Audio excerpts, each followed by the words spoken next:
you'd probably want to be a part of the clan. Yeah, of course. Well, I'd like to be a cool ninja, but I'm definitely not. Like, do I get to pick, or I'm the guy who makes a quip and dies? No, let's put rules on. Not rules, but like Parameters.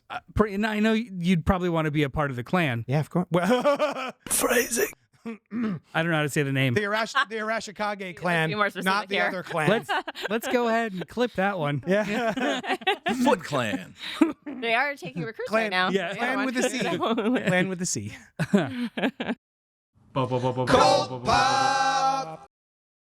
What's up to all our sidekicks and henchfolk out there in the Geek Nation, and welcome to one of the longest running pop culture podcasts of all time. So in the span of all that is time, the longest running is ours, which is maybe like that much if we're doing a visual. A little closer. So you know that your fingers can never touch each other? I can. No. Your fingers can never touch each other They're a because little there is sticky. physical space here, and you can keep dividing that physical space on In an half and atomic half and level half and half. over and over and over and over and over again where they'll never touch each other. You're welcome.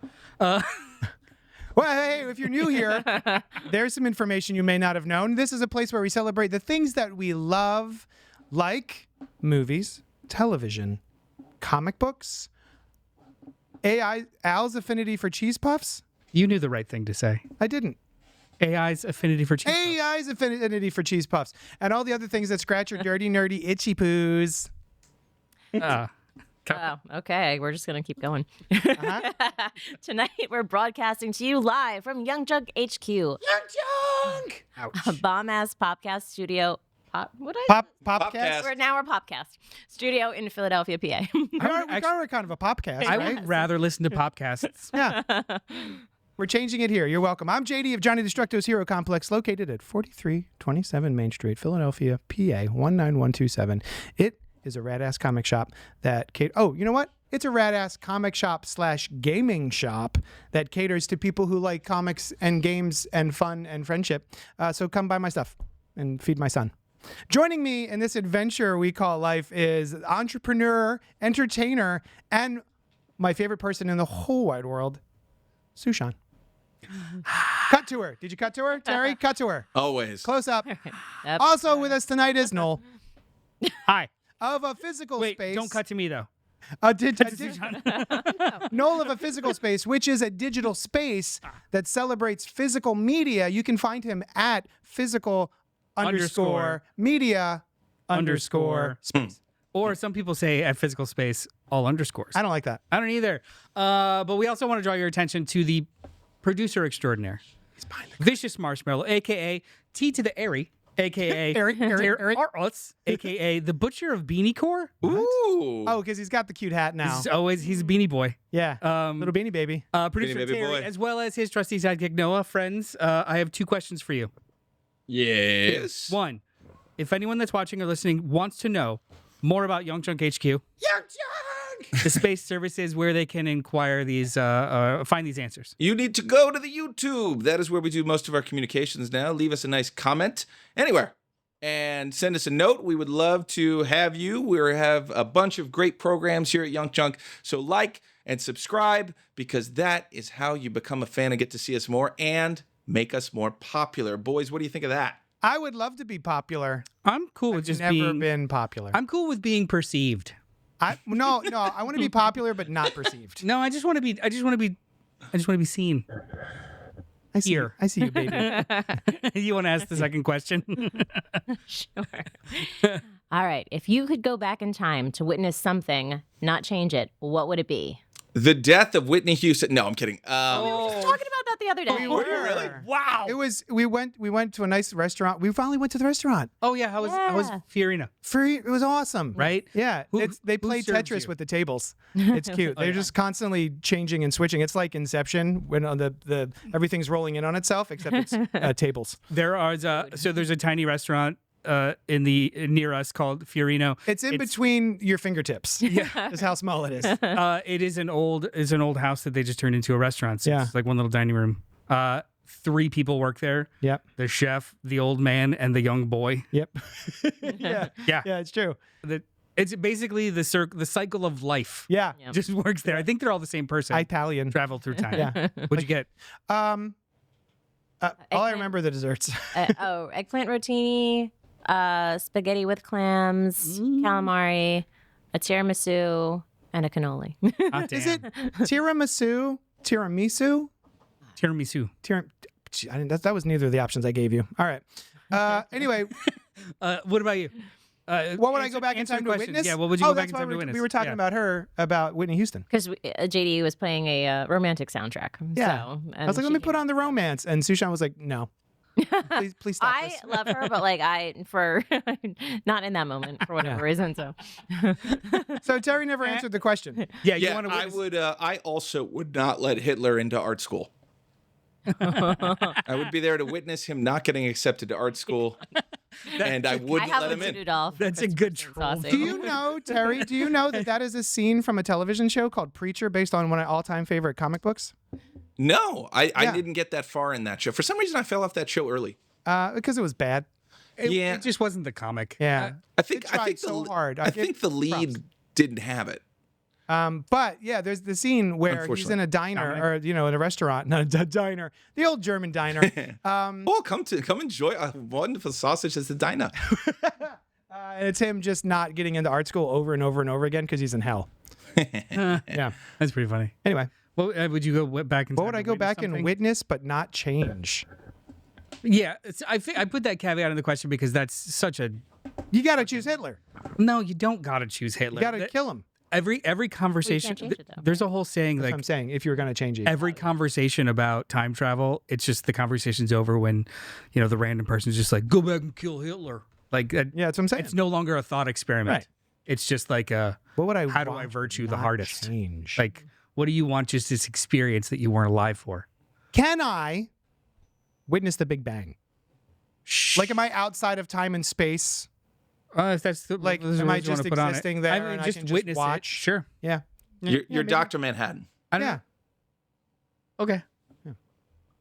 How would you, Ah, in so much as like, from what vantage point? outside of it. Well, you would have all of it. So you'd be current, past, and But future, outside, right? inside is all sides of it. It's the Big Bang. So it's not something that could be perceived, is it? You know what? When I get back, I'll let you know. Dose, dope, Dose. dope. Twice. Are you in the white space like in cartoons? Hi, muscle geeks.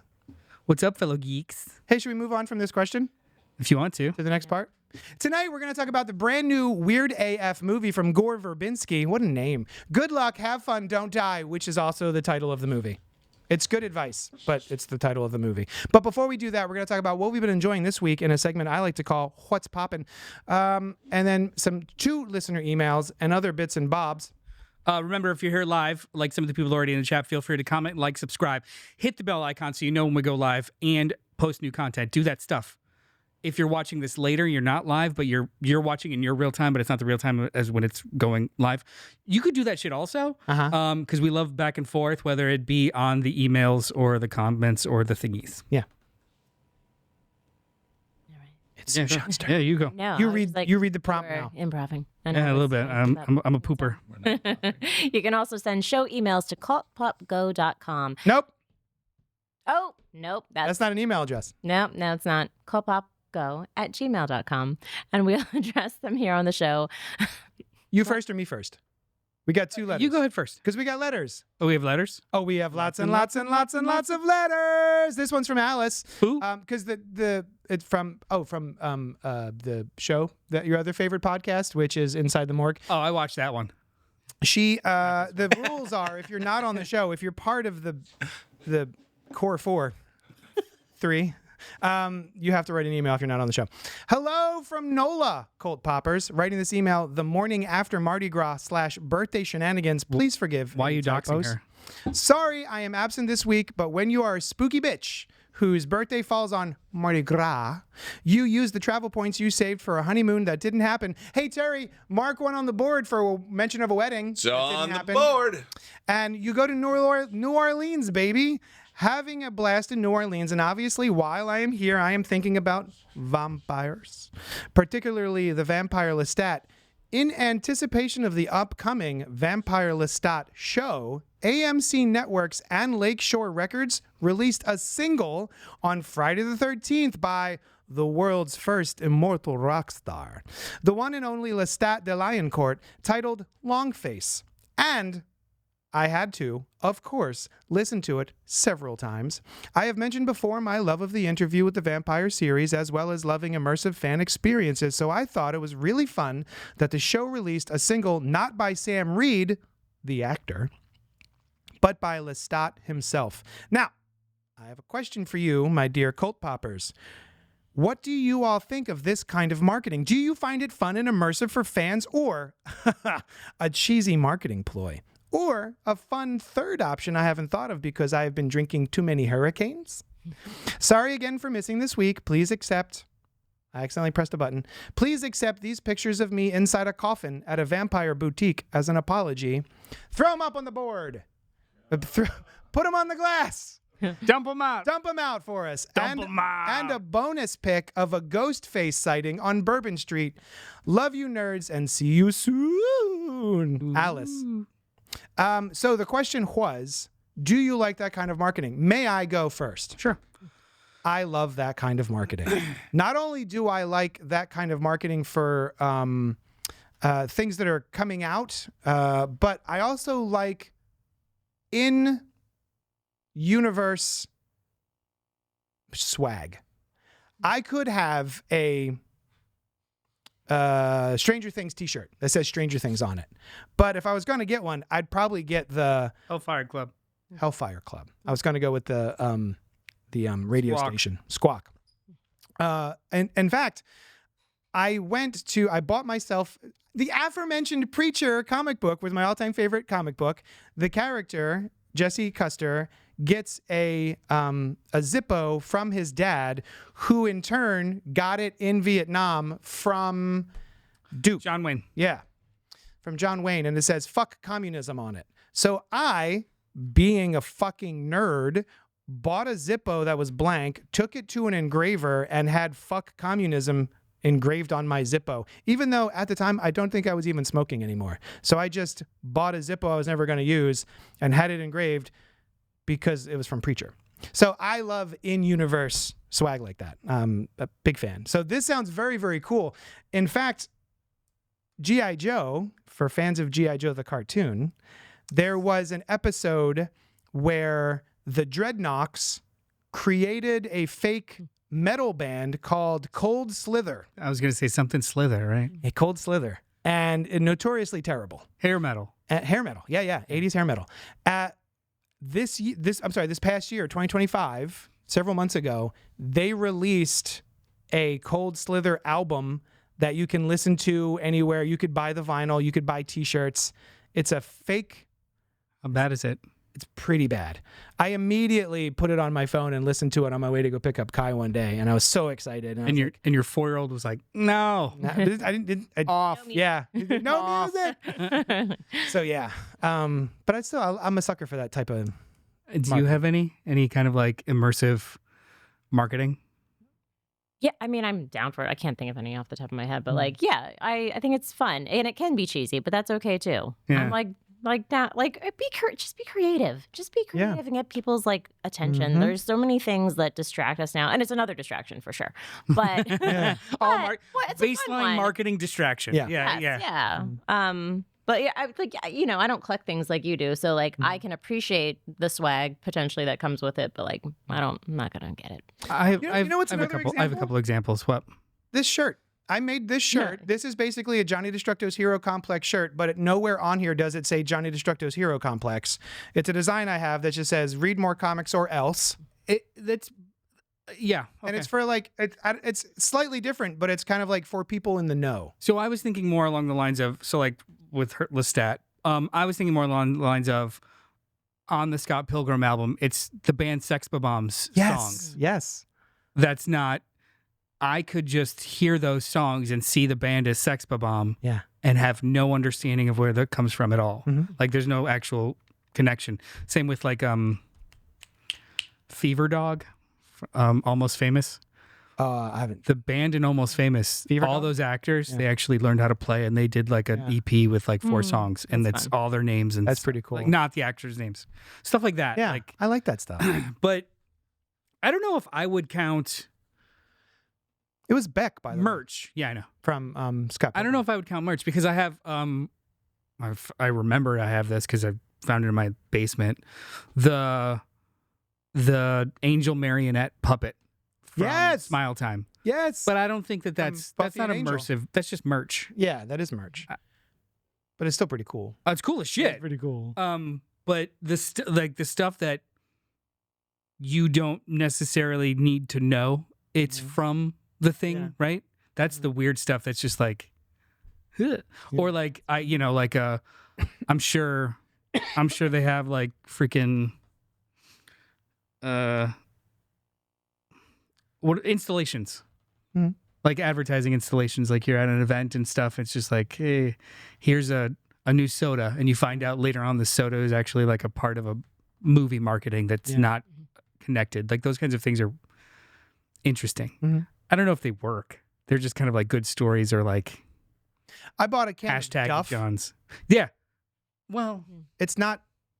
It's like from What's- within the universe, right? It was guess so. just like a stupid soft drink, I think, but it was like Duff from The Simpsons. It's supposed to be beer, but it wasn't. Yeah, I like all that sort of stuff. Anyway, I love thanks, that stuff. thanks for the email, Alice. Hope you're having fun in the Marigua.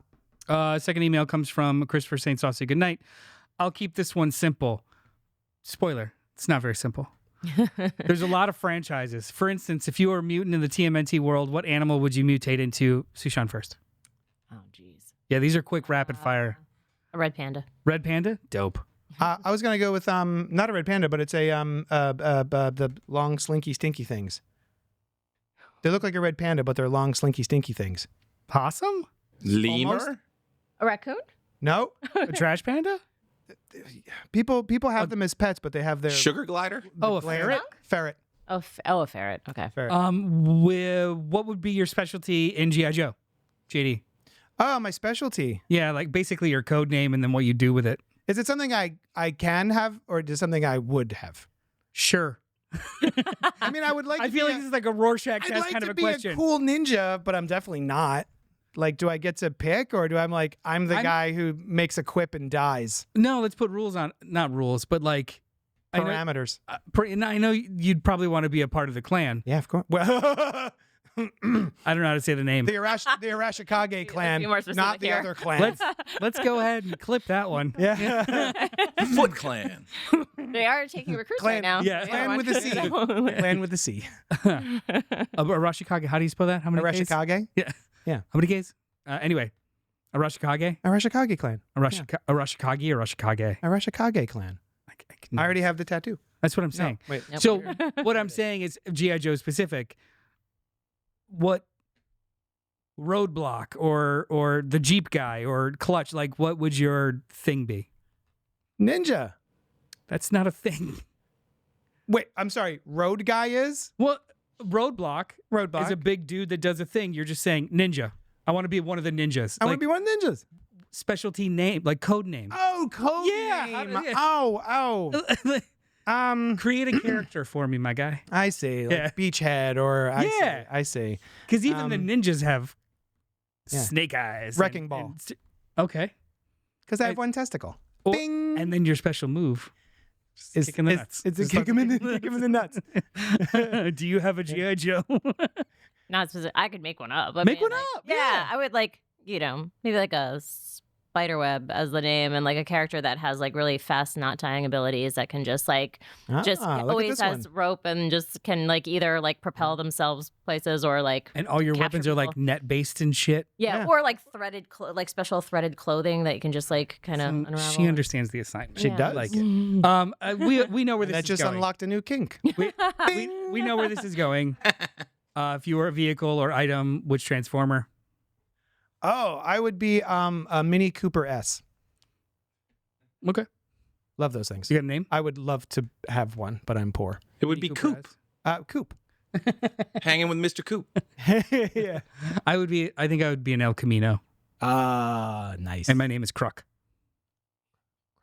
Why Kruk? Car truck.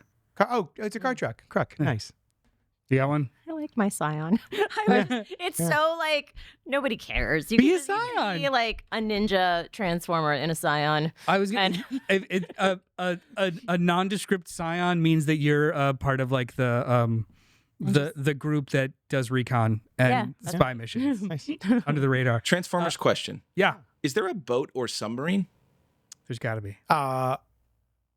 Yeah, the submarine also becomes a shuttle, I believe. Because you can't be one thing. He was one of the. It was a different wave of Transformers that had multiple transforming abilities, and I believe one was a train or a submarine. I'm also the bus. Is that your name? like a minibus? Just a van. Just a creeper van. Yeah, just a creeper van. What kind of cat would you be if you're a Thundercat? We see where this is going. Okay. He gives Calico. a calico? Calico. I'd be an orange. That's a calico, right? Yeah. No. Wait, what's a calico? Like my cat. Minimally 3 colors, I think. Yeah. Yeah, calico. I'm a mutt. Nobody be furless. You like already are a calico with all the different colors. what I'm saying. So that's Do you have a cat? If you were a Thundercat? Just a black cat. Just a black cat. Black cat. Let's go. For Chris, it would be a koala. This one is the hardest because there's so much to choose from, probably because something in communications like dial tone. He also picked a calico.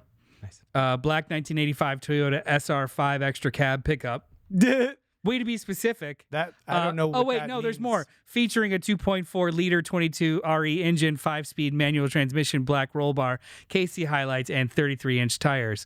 Thanks, Chris. I don't know what any of that. I know what the word tires means. You know what? They're on a car. You know what? sometimes. Because we got through that segment, Yeah. here's a treat. Oh! I already got mine. It's Thank you, Noel. it's a jelly. It's a jelly. Yeah, So do we have it's- to peel these? It's weird. It's How do you peel it? weird gummies because my specialty is weird gummies. I don't know which one's better. Want to check it in there? You see it? Weird ass gummies How do you even? Do you have to I'm like bite it? called Juicy Drop Gummy Mystery Cubes. Like- There's a gummy Oh, cube you just keep- outside you with just a keep mystery rubbing it. inside. You just keep rubbing it until it breaks. This is a shark. Look at him. He's a little shark. I have a red How? thing.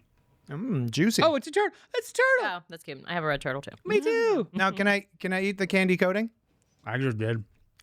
Oh, that's way You know what's- chewier. Good on mouth noises. On mic. Clip it. My baby. Not clipping this. This is not getting clipped. This is No. called mouth stuff. No good on mouth.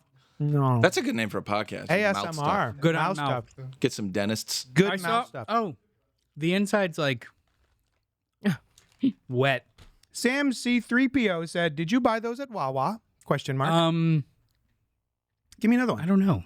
No, I They're think not great. I think I bought them at Target Yeah. when I was. So my wife was out of town last. My wife, give me a check. And my wife. My wife was out of town last week, so I went to Target and bought a lot of unhealthy snacks. Nice. So I was just like, "Hey, which chips do you want?" It's a hippopotamus. Yes. You're so cute. There are people that just like go crazy with desserts, and I'm not that person. But give me a salty snack, and I'll eat 30 of them. So like, Tell you what I just got. What? Honey Jalapeno. jalapeno what hers? kettle chips. Kettle- They're good. Sound pretty good. Um, The honey sriracha. do they sound good? And keep going with that. Oh, and then Pink jumped in the chat. First encounter between us and Neanderthals, the Battle of Thermopylae, the eruption of Vesuvius from a distant ship on the sea. Thank you for being clear about that. That was her choice for which transformer she would be. Yes. Yeah. Mount Vesuvius, one of the big ones. Yeah. I want to be an attack helicopter named Chopper. Get to the chopper. Your That's a good robot one. form has to have like a flat top commando style. Oh yeah, for or sure. Dutch style. Sorry. Did you buy those at Wawa? That's a me. That's a my wife. My wife. Pow. Hey, that's a my wife. Hey. Let's get on to the portion of the show that I lovingly call My wife. My Wife. What's poppin'? Wherein I ask my friends and lovers and wives what was poppin' for them this week. I'm going to start with my friend and lover and wife, Su Shan. What was poppin' for you this week? Well, often the same thing. It's always the same thing. But shrinking. Shrinking. Season 3. Yeah. Yeah. We heard your thoughts about it last week. What did you think of the new season Well, so far? hold on. For the people who are new here, it's starring Jason Segel, Jessica Williams, Brett Goldstein, and Harrison Ford. And it's on the television. Apple TV. Apple TV. Yeah. That's what I said. I really enjoy it. It's a very snappy season this season. But like, I just love good, complicated relationships acted well. The writing's really great. It's like, it's just like every episode seems fast. Like This season specifically, doesn't it? It definitely. First felt step was I always like- want more. so. First step was a little over an hour, but everything else has been like 30 minutes, 35 minutes. Yeah, it's been snappy. Yeah, but they're full. They're full at the same time though. But I have that feeling about it because I will always want more story, and I'm like, I know that someday it will come to an end. And I'll be sad.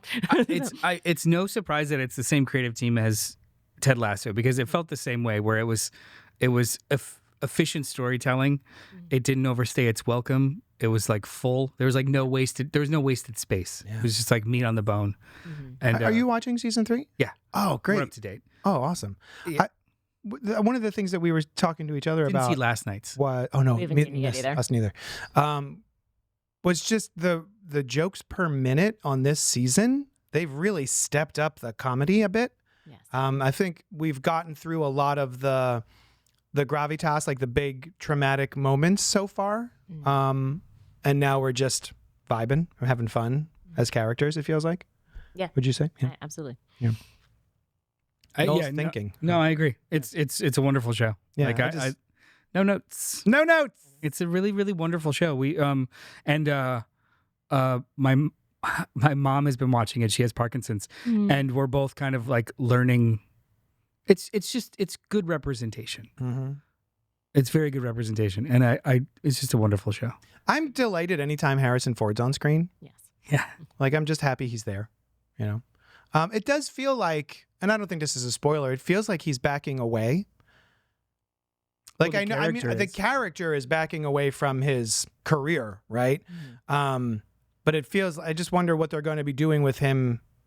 Is he sticking around? Like, I don't know. I'm sure he is. Yeah. I hope so. Okay. He's half the charm of the whole show. Well, I mean, how about this? I trust this creative team because of all the other things that they've done before, that if there is a plan to no longer have him as part of the main narrative, that's fine. Yeah. Keep going. They clearly they have never done anything unintentionally. Yeah. In their previous shows and this one so far. So if that includes removing a character that I think is vital, Yeah. I'm just not ready for Tell me where him you're to going. go. I just love him. I love him too, but he's not really leaving. He's not really real. What? Yeah. Oh. Yeah. It's true. But I have the T-shirt of the guy's food truck from Within Universe. That would be I made that up. marketing. Yeah, that's That marketing. would be marketing. Anyway, watch Shrinking on Apple Plus. It's awesome. It's really, really good. It's one of the best shows. Yeah, out even there. if you're not up to date, just start it. Yeah. It's a wonderful show. Get on it. It's very bingeable. Hey, Noel, what was popping for you this week? So I love Godzilla. I've heard of him. Yeah. Yeah. I do really enjoy Godzilla. He's the monkey, And then he fights the dinosaur which is a shark. named Kong. Yeah. Which is kind of anachronistic, right? Because it's a What's that word Kong. mean? Tell the camera. No. Oh. So in I tried to get Noel to yes and he no. I mean, Hard that's- no. that was a yes no funny though. It was pretty. Yeah. Yeah. The- Monarch. Monarch Legacy of Monsters. It is a show that came out on Apple TV Plus in 2023. It takes place in universe of the Godzilla movies. Does that have a name? The Monsterverse. Monsterverse. Sorry. It is starring Anna Sawai, Kiersey Clemens, Wyatt Russell, and Kurt Russell. After the world-shattering revelation that monsters are real, two siblings follow in their father's footsteps to uncover their family's connection to a secretive organization known as Monarch. Now, is this a monster show? Barely. And that's why it's good. Like how Shrinking is a therapy show. Barely. Yeah. Yeah. So I watched one episode back in 2023. Same. I was like, oh, this is interesting. Yeah. Didn't touch it since. Same. Sam and I decided to start it, got past the second episode, and in the last 3 days, I've watched 6 of them, or 8 of them. Oh. It's very, very good. It is. It takes place after the events in the first Godzilla movie in 2013. The show takes place in 2015, 2 years after that original G-Day in San Francisco. And it shows you the creation of Monarch in 1955 at the same time as it's showing you these two siblings who didn't know each other existed, trying to find their father who was a part of Monarch in present day, which is actually 10 years ago. Wyatt Russell and Kurt Russell play the same character. That's cool. Father and son. Love it. 70 years separated, which has been brought up on the show a couple of times. Like, wouldn't that make you like 90? And they're like, things are weird. Yeah. It's literally part of the plot that he shouldn't be still alive. But it's incredibly fascinating. The way that they keep moving back and forth. It's got like Indiana Jones vibes. It's got espionage vibes. It's got like old war movie vibes and big monster movie vibes. The way that they treat Godzilla, like one of the main characters is a school teacher who was in San Francisco and lost her class. Oh. She has severe PTSD Oh my God. and is then searching like as a part of this like search and like has moment like Godzilla. Oh, they're missing or they're all dead? Well, you get to see them all. They didn't make it. Okay. How old? I mean, it was various ages. She was a school bus. Oh, it was a school bus. I'm sorry. It was filled with her class. Yeah. I don't remember what grade it was. Okay. More than 10, under 15 Oh, gosh. age. Yeah. Some made it out, some didn't. I mean, if they're teenagers, they probably had it coming. But if they're like smaller, I mean, I'm sad about it. Well, I mean, they're tweens, so maybe some of them deserved it. Some of them probably. Yeah. You want to split that hair? Yeah.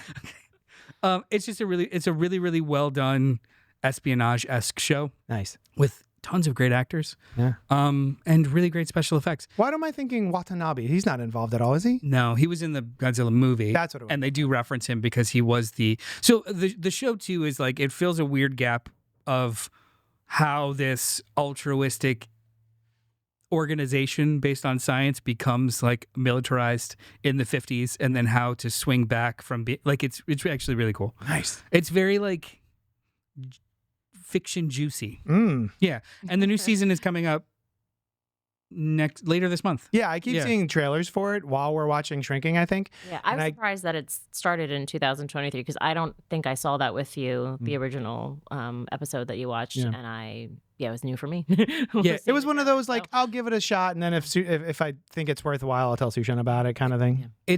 It's pulpy, but it's like really well acted and really really fun. And Kiersey Clemons is fantastic in it. Who's that? Look her up. You see a picture of her, and you're gonna be like, oh. But I can't, like, she's in Hearts Beat Loud. She's in... Oh! Yeah. It's her. She's got the eyes and the face. Yeah. There's hair in her head. It's the whole thing. Yeah. Anyway, Skin. Whole first season it's 87% on Rotten Tomatoes. The whole first season, 10 episodes, is out now. The second season starts at the end of this month. Also, what I forgot to say. Dope. What a good movie. There you go. Dope was what awesome. I forgot to say, and what got me interested in the first place, this was developed for television by Chris Black and Matt Fraction. Comic book Matt Fraction. He is a part of comic books Matt Fraction. Creating this entire show. Yeah. He is a showrunner. That's awesome. Good for him. It's got like and writing it's Batman. Good. Nice. It's very smart. It's smarter than it needs to be, which I like in fiction. If you guys like comic books, Matt Fraction is the name to look out for. He's really good. What's been popping for you? Oh, what's popping for me? I'll tell you, Daredevil Born Again, which is a show that came out back in 2025, and we watched 4 or 5 or 6 episodes of it. I don't remember. And then our son became aware of things and then was like, spooky, stop, no spooky, can't spooky. So we stopped watching it. Starring Charlie Cox, Vincent D'Onofrio, Deborah Ann Woll, and John Barenthal. So the season 2 is coming up at some point, and that made me go, wow, we never finished Born Again Part 1. So we'd like to finish it. But then, they go to bed. I've got ADHD. I'm a night owl. I just wait up. And what? Keep talking. We're laughing. Then, so I go downstairs. I go downstairs and I wait for my brain to shut up. And sometimes I watch some stuff. So I was like, I'm going to go back and rewatch the Daredevil Born Again episodes that I've already seen because I don't remember a lot of it. And just to see if I feel differently about it. Because when it first came out, I thought, this is pretty good. it does not hold a candle to the original Daredevil, in my opinion. Like the Netflix stuff was top tier for me. I think it's still one of my all-time favorite superhero shows. And then there was some shenanigans behind the cameras that I was not sure about. I wouldn't label them as shenanigans, but go on. Nobody was cheated out of anything. There were no shenanigans. Oh, I guess I mean There was no like gossip. wrestled away. Gossip. There's some stuff. There was some stuff. From what I understand, there was a show, Daredevil Born Again, was going to be unrelated to the to the Netflix stuff, is what I had heard. And then for some reason, they decided not to go that route and wrote new scenes to include Foggy and Karen, etc. And then they kind of like put that in the first episode to bridge the gap between the Netflix shows and what they're doing with this show. Spoiler alert, something happens to Foggy. Karen goes off to California, and then they're not there for the rest of the season, as far as I'm aware. And I was just, that to me sounds like shenanigans. It's like, oh, we had a plan, but then we decided someone interfered and said, let's not do that plan. Let's do this other plan. The someone interfered part is not. That's not a thing? That's not a thing. There's shenanigans is machinations were involved with changing what the original intent was against the will of others in order to create something. No, that's not what happened? No. Okay. No. As far as I know, that's not what happened. Okay. Because I remember hearing about it back in where they were like, oh, there's like 5 episodes before he even puts on the suit, and the suits weren't happy with that, so they made them go back and reshoot a bunch of stuff. So I don't know. It's all hearsay. Anyway, all that is to say, show's really good. I really like Born Again. I'm really enjoying rewatching it. Mm-hmm. It is a slower vibe, I think, than the original, but I'm really just like hunkered down and enjoying it. I remember it feeling more like a legal drama than like necessarily like a superhero. Yeah. Yeah. What did you go ahead? What did you think? Oh, I did you ever finish it? It's very good. Of course, yeah. Oh, okay. It's very good. But it's not the same show. No. But I think that's a format issue. And I think we talked about this too, and we originally talked about it. Like, I don't compare it. I can't compare it to the Netflix show. The Netflix show was designed explicitly to be binged, dropped at once, so it doesn't really have episode endings. Yeah. It is a long thing. This was designed explicitly to be capped 3-act little episodes, which makes it feel procedural and episodic. So, like, all the characters are the same, but comparing them one-to-one just feels like really off. Like they don't exist in the same space. It's the difference between I'm reading a comic book about Daredevil, but this is a prose novel about Daredevil. Yeah. They share the same characters, but these are 2 completely different mediums almost, like 2 formats. Mm-hmm. So my brain got around it that way. Like the Netflix stuff, it exists and it's great and they bring stuff over, but other than that, this just feels like a completely different thing. Yeah. Okay. And I'm enjoying it took me a couple episodes to kind of like be okay with that. Yeah.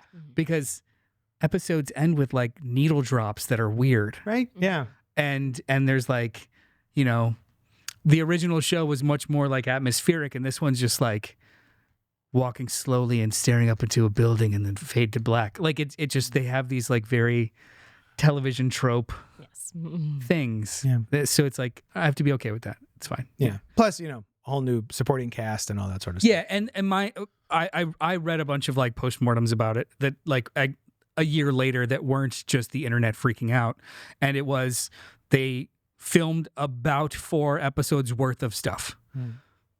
Feige and others saw it and were like, this doesn't feel right. They brought in new writers. Gotcha. And then they crafted a different show. It wasn't hey, this guy's not doing a very good job. Let's just see about, like, shenanigans to me implies like there were unwilling participants that were shut out, as opposed to let's stop, let's assess. Right. This isn't necessarily working as we thought it would. Like a creative process. Yeah. And then they brought in a new showrunner who was something else, and we went from there. See, all the things you just said, shenanigans to me. So, yeah. But that's okay. Right, it's fine. Interesting tidbits of how the sausage was made. All right. I have a negative connotation of shenanigans. Gotcha. More like creative processes are fucking weird. You know? That's not what an anachronism is. Yeah, I looked it up. Anachronism. It's a future thing in a past place or vice versa. Taylor's the wrong wife's name.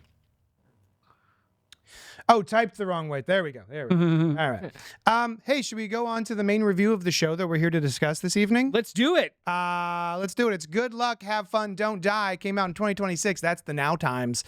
We are going to have a little conversation about the movie, and we're going to give our overall opinions. But then, at some point, we will let you know when the point is upon you that we will get into spoilers. So for now, sit back, relax, have some popcorn, have a juicy drop gummy mystery cube if you want, and then we'll tell you when it's spoiler time. So Good Luck, Have Fun, Don't Die, 2026, written by Matthew Robinson, directed by Gore Verbinski, starring Sam Rockwell, Haley Lou Richardson, Juno Temple, Zazie Beetz, and Michael Pena.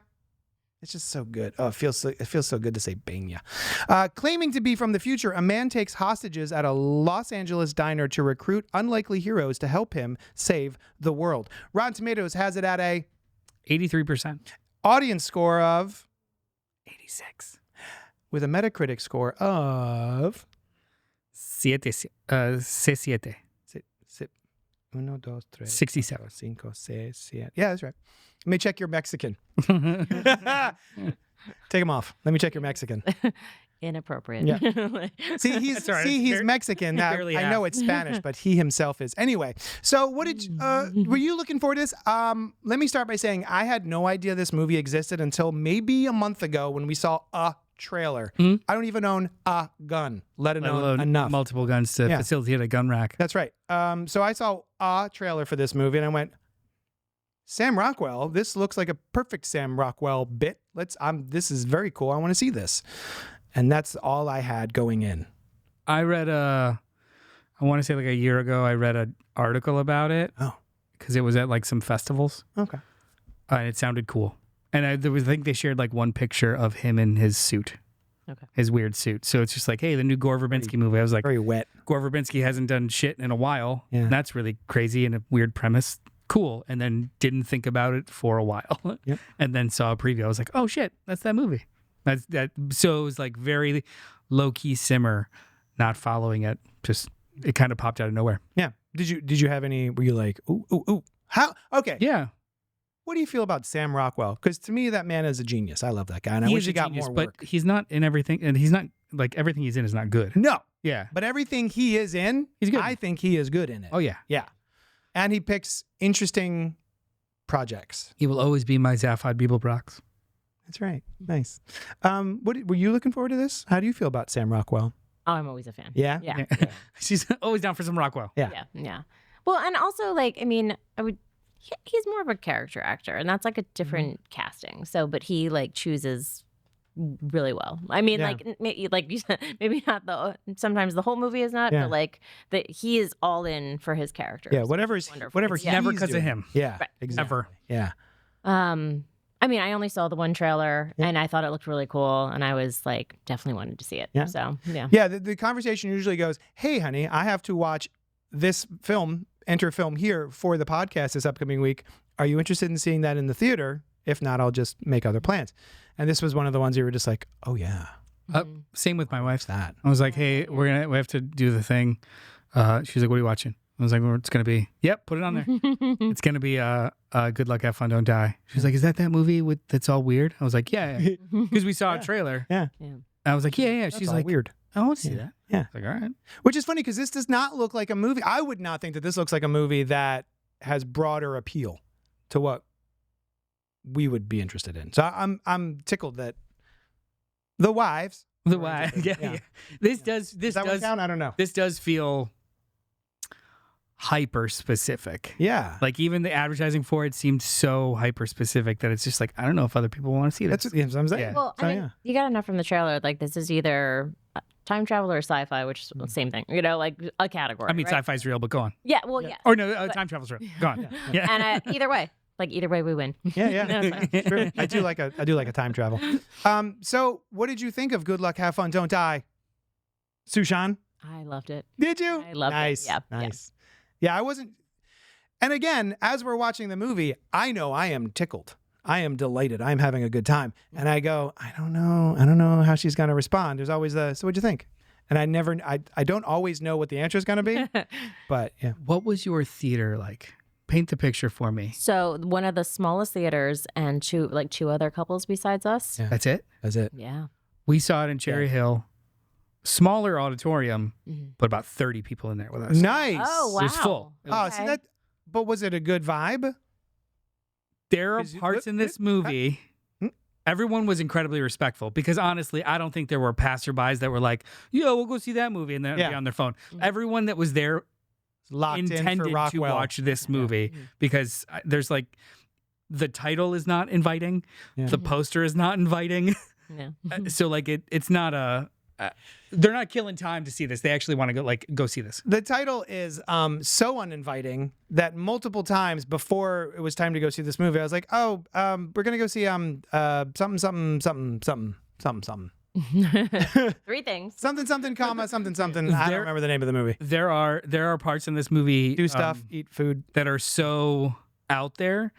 You could feel everybody not sure how to respond to it. Yeah.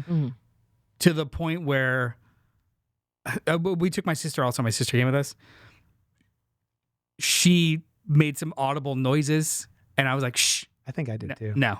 Like, what the It was kind of like that, like just like no, not yet, not fuck yet. is happening? And then some other people were like, what? Yeah. Like just kind of like getting into it and not sure how to respond until somebody else broke the seal. Yeah. Because there are things in here that are presented as funny, fucking awful, Yeah. but so fucking awful, it's kind of funny. Yeah. Like it's almost perfect satire. Mhm. Yeah. Presented as fact. Yeah. It does not. What's the word? Subtext versus text. Garth Marenghi. There's no. That's right. Nice. What's the quote? Do you remember it? Some authors like to give or subtext. Yeah. Those are cowards. Yeah. Yeah. Fucking cowards. Yeah. This is just text. Yeah, Yeah. it's This just movie has text. opinions on things, and they're just telling you the opinions. It is a creative checkbox of fucked up things in this world Yeah. and how it can get worse. Yeah. Yeah. Oh my gosh. But hilarious. yeah. It's a black comedy. But is it though? Mumsy. Mumsy.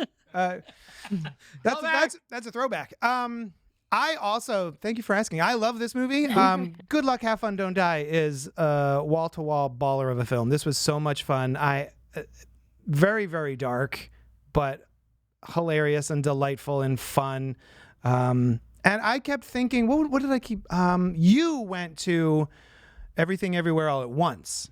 Mm-hmm. And then I had a different, to me, the vibes felt very much like Sorry for Bothering You. Do you remember this? Oh, Ricky Stanfield. yes. Also Zazie Beetz, I believe. Yep. Sorry I believe about it's you. another. Yeah. So I think it's a melding of those two vibes, those two movies smooshed together. And I just had such a fun time with it. We both walked out being like, that was awesome.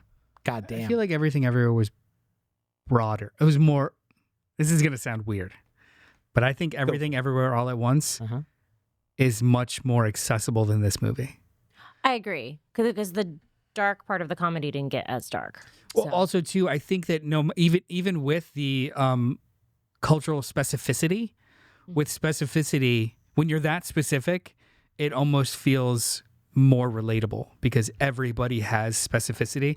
And then the with that movie, the overarching theme is we are all untapped potential at all times. And that's also very broad and accessible.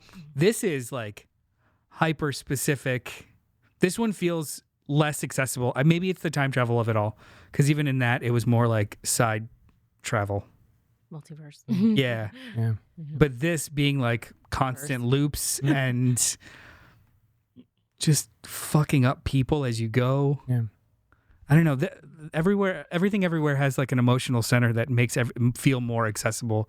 This is just fucked up. Yeah. Laugh or walk away. Yeah. Yeah. Yeah. Yeah. You know, I like, would not be it surprised. doesn't invite you in like that Yeah. movie does. Well, but for me, I think it was part of like the world, the world building aspect of it more. Like it was like all the way what it was. So, yeah. you know. Including putting stuff in your butt. Plus some of I have to the watch that again. there's a little bit of Manatee's with Post-its, which is I'm taking multiple references and pushing them together. But like, you know what I'm saying? It's we're throwing darts at Post-its on a wall. It's like rock universe. We're going to have a scene in a rock universe where we're just going to do subtitles. And there are scenes like that, akin to that, in Good Luck, Have Fun, Don't Die, I think. Where they're just like... the third act. Cat. Absolutely. Yeah. The third act. Without spoilers. But that at least was informed by the characters and context of the movie as opposed to with Everything Everywhere All at Once. It was just like... more random. Rando. Yeah. I want to explain manatees and Post-its. Please, oh, great. Because... we're old, and even though that feels like a recent reference, no, it's not. Yeah, it's like 20 years old. Do you know what he's referring to? Okay, so there's a South Park bit about how esoteric and weird Family Guy is, and they find out that the writer's room of Family Guy is manatees pushing beach balls with random words on them out of the water, and that's the script, or that's the plot of the episode of Family Guy. Okay. So it's just like, we need a noun. Like, there's one. Yeah, manatee. Like, the manatee is a bowling ball, a ball with a word on it or something. I thought that was funny. Yeah, I got it. I'm glad. Family Guy sucks. You did it. So, anything else? I recommend this movie to everybody. I think, unless maybe you have certain traumas about school. I'd say if you have trauma regarding school violence, maybe don't see this movie. Other than that, everyone go see this movie. Or I think there's some other gray area. It's just like that's the biggest one for me. Where I'm like, I could understand someone really not enjoying their take on that. Mm-hmm. Yeah, that's all. Okay. I'm thinking their take on that. It's the world's take on that. Yeah. Yeah. Oh no, I think it's an awesome hair to split, right? Because this movie is that specific. Yeah. Like, I wouldn't say it. Almost, I don't know if it's the perspective of the artist so much as peeling away the artifice of how it actually feels. Yeah. You know, so like I wouldn't even call it like gore or. Did we get any thoughts and prayers? I'm surprised. I don't think there was any thoughts and prayers on that. That would have been something really fun to add. Anyway, so Sam, to back me up, gasp and loud laughter at very disturbing parts. It's like the air kind of was let out in the theater for a couple of bits, especially during some of that. This to me feels like a great theater experience if you've got a theater full of people. Mm-hmm. We didn't really have that. It was more quiet. And I left being like, I'm so disappointed that more people. Like, it felt like it. Well, we were talking about the marketing of it. Yeah. Like, we didn't really. We saw one trailer. Yeah. It was that's all we had. It was in 1,500. I looked it up. It was number 7 this weekend. Yeah. It made about $3 million on a $20 million budget, I think. Which is solid if it has legs. It'll make its money back. It'll break even. I mean, with the people watching this show, I mean, if everyone who watches this show goes and sees that movie, now those numbers, like if you look at like that box office stuff, though, like those numbers, if you just look at the end number, it's like, oh, it made only $3 million, but it was in 1,500 theaters, which is half the amount of theaters that like Zootopia still is in, and it was something like 16 or 17,000 per theater, which is like higher than some of the number 1 and number 2. So like it's doing well by word of mouth and like in small houses, but it's just not. It's not in 3,000 auditoriums. Yeah. It didn't have commercials on the Super Bowl. Like it's just, this is a weird movie to put out there. Mm-hmm. Just that it got a theatrical release alone is wild. Yeah. I'm so glad it did though, because I had a really, really good time. Yeah. I think all of us here wholeheartedly recommend it. Yeah. Yeah, I would highly recommend this movie. Yeah, great. If anything, this movie is almost like a Rorschach test to kind of what kind of viewer you are. Are you? I'm gonna. Are you gonna buy it when it comes out? Yeah. Yeah. This is like an owner, right? We got to get. I think so. Yeah. So that's our overall thoughts on Good Luck, Have Fun, Don't Die, and now we're gonna get into spoilers. While I would love everyone to stay. The less you know about this movie sometimes might be the better. Yeah. Yes. I'm glad I went in almost blind. Yeah. So if spoilers don't bother you, great. Yeah. But some of the jokes may not land. Some of the shocks may not land. Yeah. So happy to ruin it for you. Yeah. Go see it. all right. So the question that Su Shan and I have, the conversation. Yeah, good. Leaving? Terry's leaving. So Terry's he doesn't leaving get 'cause he doesn't spoiled. want to That's how you do it. No, you're right, dude. Love you. you. Bye.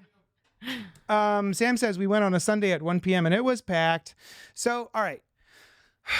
The thing that bothered me about this movie, and it's only because of the way that I like to feel after a movie, is that Su Shan revealed to me something that was quite obvious, but I didn't get there.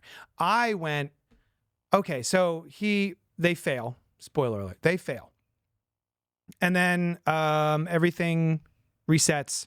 He comes back to the diner. I have a new plan, blah, blah, blah. To me, I go, great. It's a time travel movie. He's got a new plan.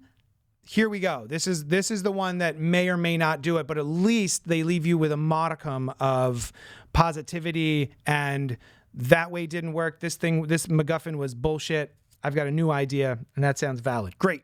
I walk out feeling a little pep in my step. What a great movie. Ha, ha, ha. Then I go on the drive home. So how did the AI have control over like everything? Like even in the beginning of the movie when we're introduced to Sam Rockwell and he picks his group of folks and then they're trying to escape from the diner, the people coming after them are basically Matrix agents, right? Like they just shoot everybody. It's not like, hey, that guy has a bomb and he's got hostages. Let's not murder the hostages. Anybody who leaves that diner, all get murdered by the police. And then later on, it's, there's something that's always there to stop us, blah, blah, blah. This time it's cat made of cats with fucking hooves. And I go, how did the AI have control over like reality? And Su Shan goes, oh, it's not. They're in the game. at no point. And so I'm like, wait a minute, hold on. Shut up, woman. Are you kidding me? The whole movie, at no point do we see reality. No. The whole movie is inside the Matrix because the AI is controlling everything and sending. I didn't read it that way at all. Neither did I until she said it, and because I was like, why is there a giant cat eating people? Well, because the same technology that he has, they have. So every time he changes something new, every time he fails, they know how he's going to fail, and they will toss whatever at him. How? How does he travel in time? He doesn't. Or he does, and so can they, Sure. and we'll throw things. Well, I mean, it's Like the how same do- loop. So No, my thing was it tells us in the movie like when the kid AI or the kid tech kid, the bald kid, is giving like about how much AI wants to wants you to have this like goal and ideal that you're going for, not telling it to him directly, but it is for him, but he needs the challenge. He needs to know his mother. And he needs to overcome whatever he needs to overcome and be told that she's proud of him. yeah, I guess that works. Yeah. I mean, but no, His name is AI Boy, by the way. The AI Boy. The AI Boy, yeah. So yeah, to me that like put a soured my my positivity, my positive ending of like, oh, here we go, it's another time travel loop, and maybe this will be the one that does it. But it's like, oh no, none of that exists. It's only Matrix all the time. I don't agree with that. Okay. Because I don't think it's wrong. I how just they don't would agree with make Okay. giant cat made of cats with hooves.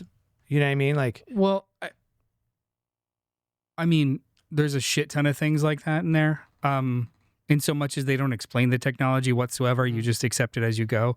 And then they went out of their way to explain why the people were shooting at them and who know what at what point. And then also, if that's the case, some of the satire is no longer satire for me. It's just manipulation. So the idea that all the cops always keep shooting people is satire. But if they're just agents of the Matrix, it's not satire. It's just manipulation by an AI. Well, it could be both until you discover like later. Sure. I feel like. I guess so. Yeah. Because like to me, they weren't the ordinary world in this wasn't like especially like the cops and stuff, and the cops and the mercenaries were, they weren't drones like the teenagers were. The teenagers were straight up zombies. Yeah. The cops are just inept, trigger happy at all points. And the Best Buy guys were just, paid money to go find them. Mm-hmm. The cat stuff, that was something that they put into existence, not unlike the Stay Puft Marshmallow. I like that analogy, though. Yeah. It's like, don't say it out loud, whatever. And then the making fun of decision him. was made. I mean, maybe there was a sequence in here, or a conversation where he even mildly attempts to explain that how they're able to create just whatever might try to stop them. But then Well, he does like an, I don't know how they do it. They just do it. Like it's kind of like this is the loop I'm in, and it's always something different. Yeah. Well, they're always, I feel like, okay, you got rid of the phones. What's her name? Zazie Beetz. No. Haley The other- Lou. Haley, Ingrid? Ingrid, yes. Ingrid. Who's wonderful, by the way. Yes. I'm sorry. I'm wondering to myself where I know her from, and I can never. Hello. No. Oh, Juno no, that's Temple. Juno Temple. Juno Temple's awesome, too. Haley. I'm sorry, Ingrid's the mom. Yeah. No. So, no, Juno. Susan. Juno Temple. Yeah. From Because she has the device on her that could be is essentially listening and giving answers to her of where to go when. That's the one. That's like the one plot point I'm not exactly sure about. In so much as I kept thinking, I was 100% sure that it was nefarious. I right? thought It so was like too, the AI. but I It's still like, don't know oh, if it was he's- nefarious or not. The way Oh. if everyone's AI, Shit, you're right. if it's all AI, Because they fail. Mhm. I'm just coming to that now. Of if it is all a simulation, I struggle to wonder why, because he is a glitch in this. Why do they even need to have him be? And then I don't know. I thought Because that it's a game at the same time. Like, it's what just end part of for the him? they never show you. All right, so we have the whole sequence between Ingrid and her boyfriend. Yeah. The hippies, right? They don't want to know she's allergic to blah, blah, blah. And he doesn't want anything to do with it either. But at a certain point, he becomes addicted to the video game, which they never show you. Yeah. He just explains it's not quite a game, blah, blah, blah. So to me, in my head, the way I compare that is that's what we're watching. The thing we're watching is the game that he can't quite explain in his thing. Okay. So, yeah. I just don't know how they would create all of these different things as AI, That's my big sticking point is like there's a giant CG monster and also all the wires and everything are all, I don't know. I don't reject it. The movie loses it for me. right? See, If it was just him Mhm. and he has all these collections of things and it's like a linear story, I'd be more inclined. But we have 20-minute vignettes of like separate side characters and their motivations as a part of his party, which breaks the idea. Because then I would like Occam's razor. Then I would have to think that it's 6 or 7 different simulations rolling on top of each other to give them all what they need in order to get to a. Or if we just go with the Matrix route, they're all plugged in and they're all part of the story. And there's a reset. There's a reset, like a video game reset, and they all get reset. If you want to go super simple. And I would be disappointed if they came out and said like that's what it is. Yeah. I think I would be disappointed because this works for me as a to the wall satire about how insane these real things are or can get. Yeah. Right? Because like the stuff with the school shootings. Yeah. I don't want that to be a simulation. I want that to be how That world works. parody it could be and how callous we can get. Yeah. I don't want that to be how a machine interprets our inability to disconnect. I want that to be a satire. Has already Yeah. interpreted that. Yeah. to me, it works more as like an elongated, not more. To me, it works better to me as an elongated yes and sketch by like Kurt Vonnegut. Okay. Yeah. I'm not, it doesn't make me personally sad if it, like, I think we have different feelings about like all the, like in my love of science and possibilities and probabilities, it doesn't make me sad to be like, this right now could be a simulation. And so because I start from that place, I don't feel like they're defeated necessarily. Like I think you derive defeat if they're not in a reality. It is because they at no point do they know they're in a reality, right? So if at some point he was like, oh my God, now we have a way to get out of this, then, you know, you always talk about... I agree with that. I agree with that. You always talk about how the camera is God and what they're showing us, blah, blah, blah. Yeah. And so my comeback to her saying that they're all in a simulation is like, at no point do they show us that other than there's a giant CG cat made of cats with hooves. But like the end of the movie...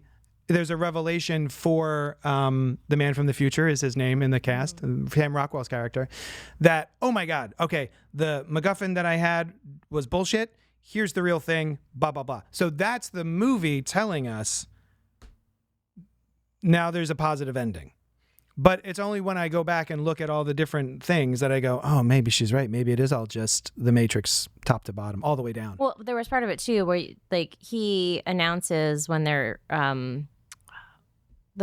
the building where they are, where the homeless guy with the machete ends up being. Yeah, the rooftop. Like he's going to check upstairs for a minute. He leaves them for a minute, and right before that, he says the movie title. Oh yeah, right. And then good you luck, find have fun, out don't die. Later with Ingrid's storyline, that like when her boyfriend says that to her, and she's like, "What are you talking about?" Yeah. He's, oh, that's just something we say in the game. Yeah, that's true. So that's what that was the first point at which I thought. I'm like, oh, which I didn't even clock. It could just be common parlance that he's familiar with now because of the game. No, I would like to rewatch it. I would love to rewatch this movie. I would not be upset about it being.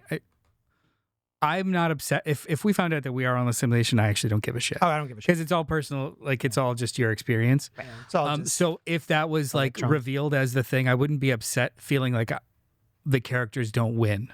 I don't think that, like, that's not it. It was, to me, it's more the way that the movie is presented, the way the narrative is presented and the characters we follow, how it's done, I feel would be like a cheat of the journey we went on if it was all a giant machination of the machine for this one character, because we followed like 4 or 5 of them to kind of converge together for this thing.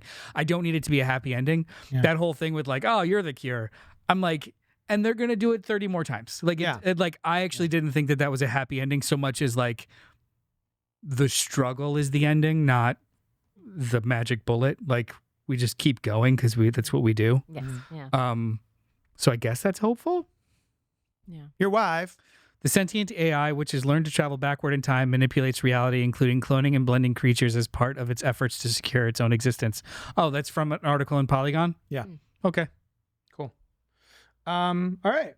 Well, there we go. But it does work, though. It does, yeah. I guess it's just like, I would prefer it to just be this is their ordinary world. Look how fucked up their ordinary world is with these machines more ingrained. More... Well, I could see that, and then also the AI has taken source material from the world already being messed up, and to make it as parallel a reality as possible imitates some of that. There's no way for this conversation to end without. There's no way for this conversation to end. Yeah, and that's great, though. I know, right? because it could always be like, and or they knew that you knew what you knew when you knew it, and they recreated that for you to think you knew. I'm not attached to the idea of that, yeah. but like there were enough things in there that made me think like, oh well, here we are. Yeah, I think I've always been more of a sucker for like a good satire anyway, though, and I don't feel like we've had those for a very long time. See, I don't think. To your point, to your opinion, that it somehow lessens the commentary. No. To make it all matrixy. That doesn't bother me. I think it would lessen the commentary in so much as the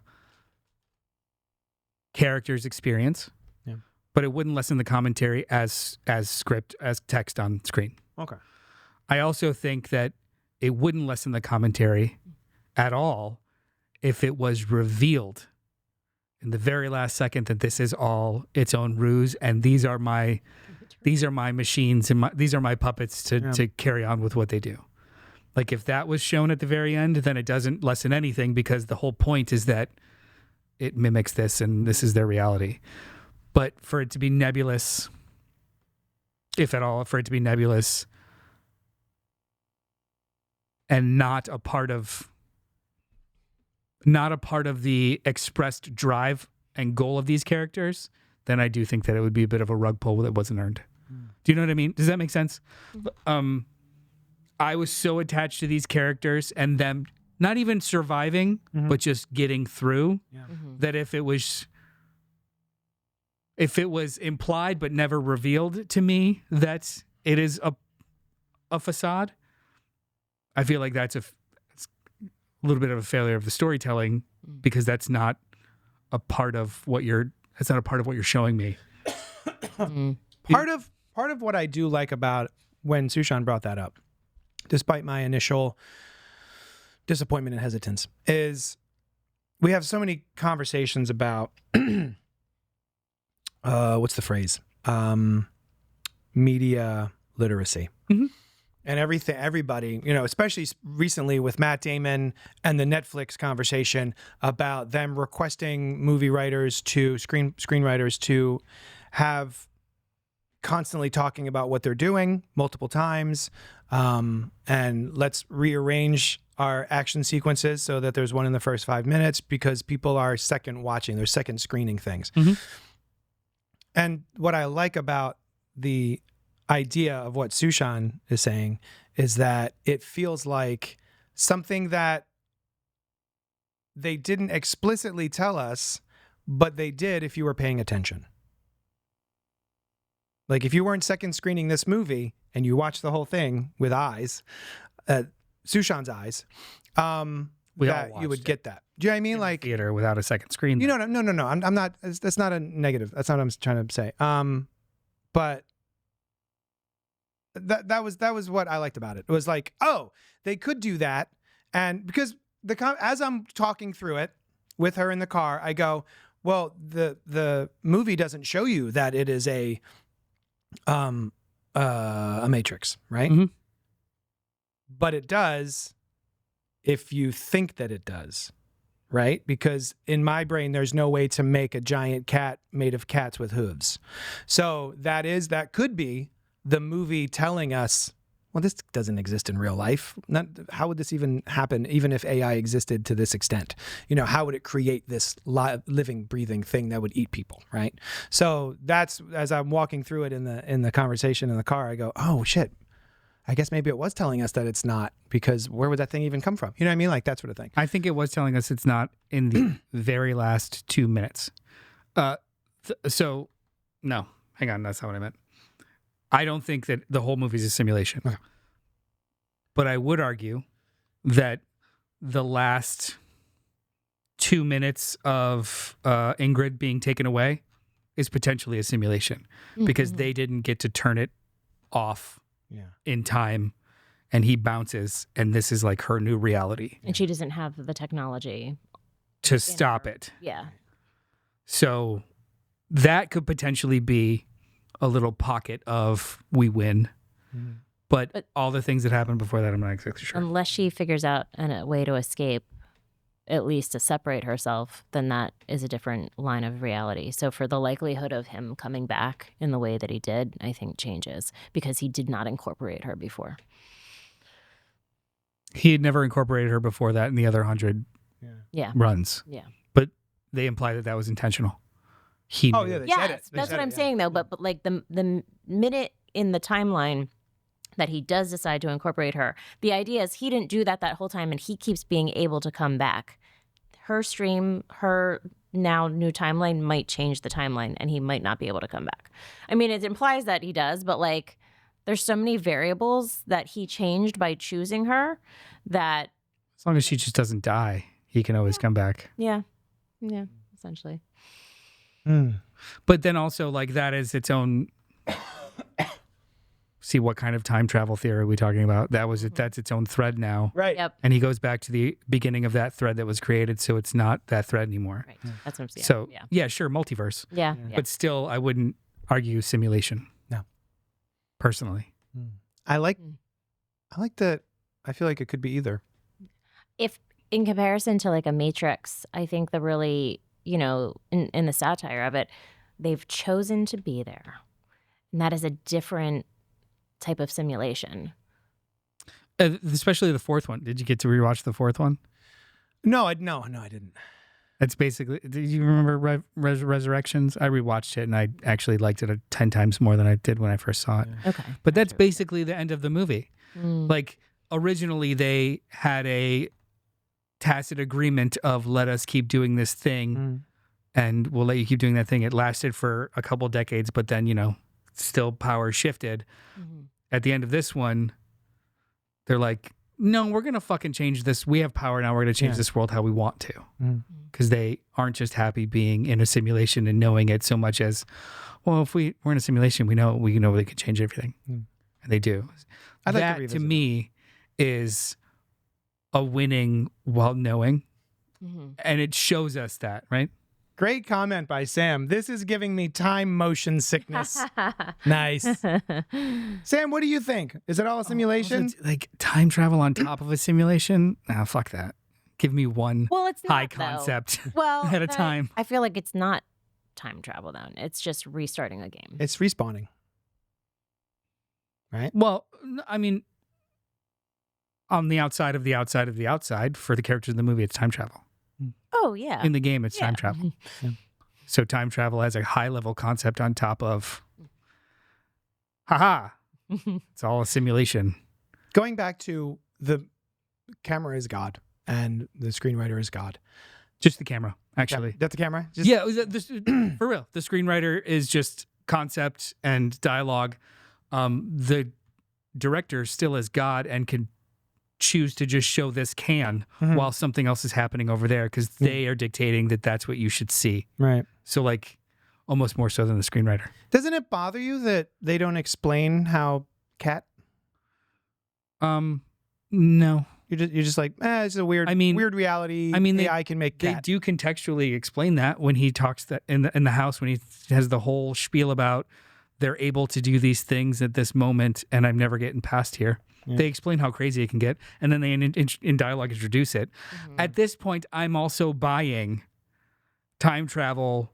He's done multiple times, and other and drone zombie clone children, and like so. But see, that's explained. The fact that all of those kids have the barcode and all of those like that follows a thread. That is they were killed by gun violence at school. Their parents chose to have them cloned. That because they are all of the children in the school because gun violence is so multiple times. Thank you. Multiple. Yeah. Oh my God. The whole sequence where they're talking about they decided to make their daughter really tall and just like because it happens so many times. We want to make her really funny. I get what they're going for. I just like it was awful. It was incredibly uncomfortable. But I mean there's a thread. There's a sci-fi thread. There's like if you're watching Black Mirror, there's a to B to C to D of how the triangle phone controls the zombie kids. It loses me at cat. Okay, that's all.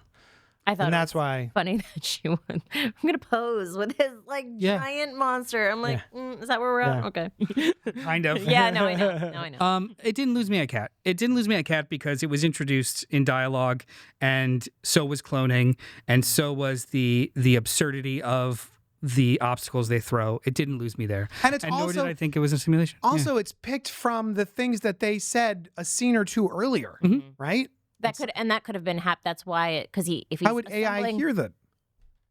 Well, to make it, I don't know if he's chosen Susan before, but like chances are I would imagine there's always some. I mean, if that is that prevalent, like that, like they're going to choose a different character who lost a child and probably went through a similar process, or them knowing he failed. Mm-hmm. They are aware of everything he did to get to fail. Mm-hmm. That's why there are constant new things, or he keeps trying things, and the only reason why they were even able to get out of the diner is because now it's a new thing with her.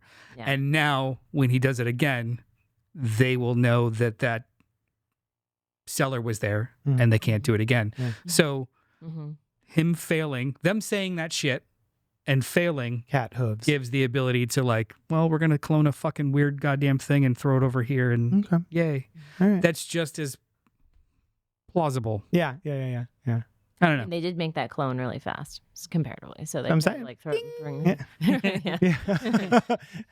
That sound was the rehydrator pizza machine from Back to the Future 2 with the Pizza Hut. This is making me think I know of your sounds. Sucker Punch. Oh no! Stop. The idea of if it's a simulator or if it's a simulation makes me dislike the movie. Because that means that they went through all this effort to create this atmosphere, this thing, this entire narrative, and then they decided to keep one key piece of context out of it for you to kind of intuit, which works for a lot of things, but with a movie this hyper specific with all these kinds of crazy things in it, feels like a weird cheat. Not unlike Sucker Punch, where we have all of these weird dreamlike things inside of a dream, inside of a dream, inside of a dream, and then it ends with just the go get 'em, kid, with a character that is only seen inside of someone else's dream, inside of a dream. And then they're telling you afterwards in think pieces of like, but didn't you get it? Like, no, because you didn't make sense when we were like going through it. And it makes me feel like it makes me not upset, more so, come on, when something so poignant is a story on top of the story they're telling you, as opposed to tell me the story. It's like a hat on a hat. It's like an 85% thing way there, which almost aggravates me more than it just didn't work. Yeah.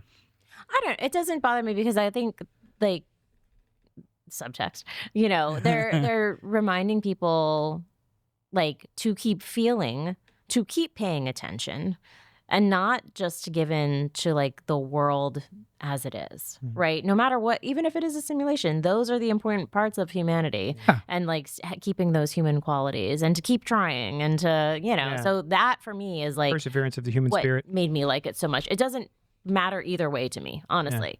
Like, because that's just because like the character stories and their connections and their willingness to fight together are the more important part of the story to me. I think that's what makes the story work. Yes. Yeah.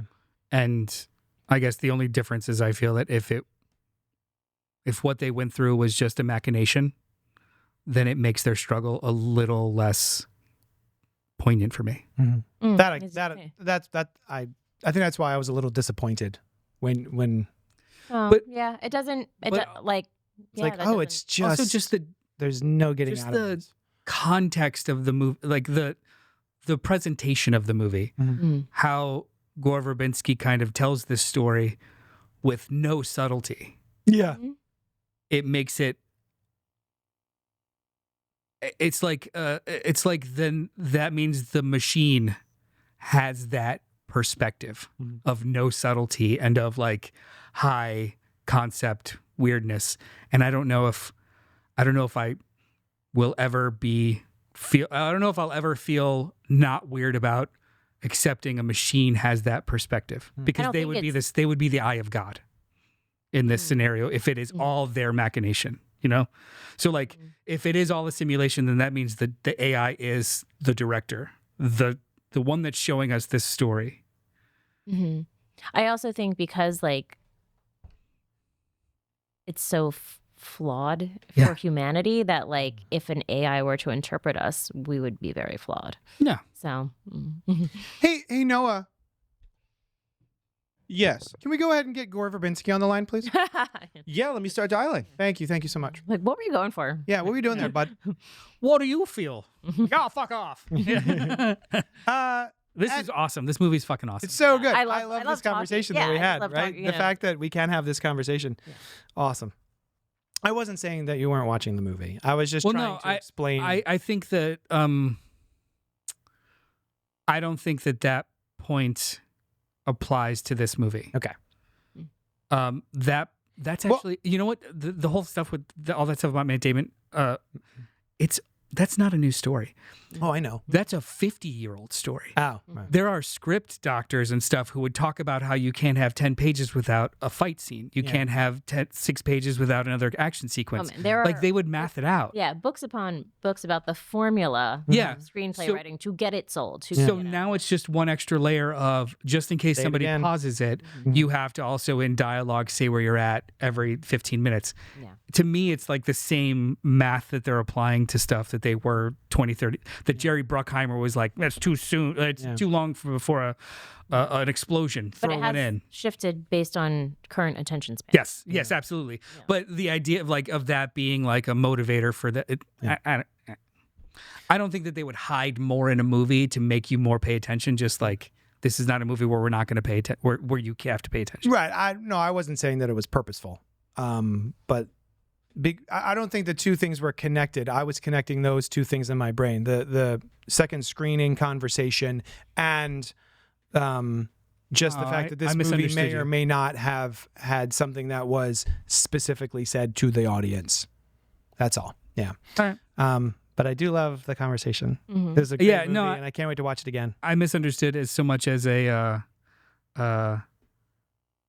the movie intentionally doesn't tell you because it wants you to pay more attention. And it's like, I don't think that that's the case at all. No. More so, we're I getting dumber because movies are telling us a little bit too much. Yeah. Mhm. Yeah. That's why it was one of those things when she said that, I was like, oh, the movie did tell us.